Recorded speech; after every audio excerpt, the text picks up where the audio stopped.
مفتی طارق مسعود صاحب، ان سے غلطی ہوئی، بھیانک غلطی ہوئی، فوش غلطی ہوئی، اس پر انہوں نے معذرت کر لی۔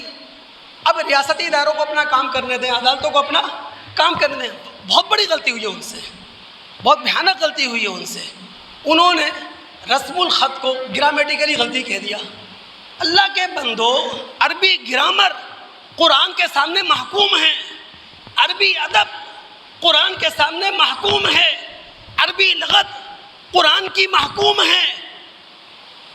گرامیٹیکلی غلطی قرآن کے اندر ہو نہیں سکتا، ممکن ہی نہیں ہے، خود آپ نے موقع دے دیا۔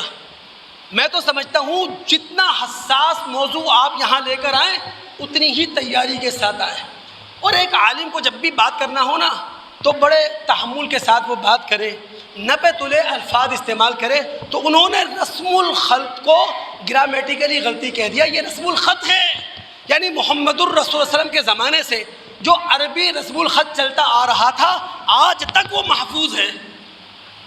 اللہ کے رسول کے زمانے میں ہم سب جانتے ہیں دوست، اعراب تھے نہیں، وہ ہمارے لیے لگائے گئے، نقطے تھے نہیں، نقطے ہمارے لیے لگائے گئے۔ آئی بات سمجھ نہیں آئی؟ یاد رکھیے، عربوں کو اگر کسی چیز پر فخر تھا تو اپنی عربی زبان پر تھا۔ وہ بغیر نقطوں کے بولتے تھے، یہ ان کے شعور کا حصہ تھا۔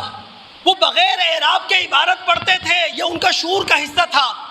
وہ مخصوص رسم الخط کے اندر پڑھتے تھے، یہ ان کے شعور کا حصہ تھا۔ تو رسم الخط کی غلطی کو معذرت کے ساتھ وہ گرامیٹیکلی غلطی کہہ گئے۔ معذرت، قرآن کے اندر کوئی گرامیٹیکلی غلطی نہیں ہے۔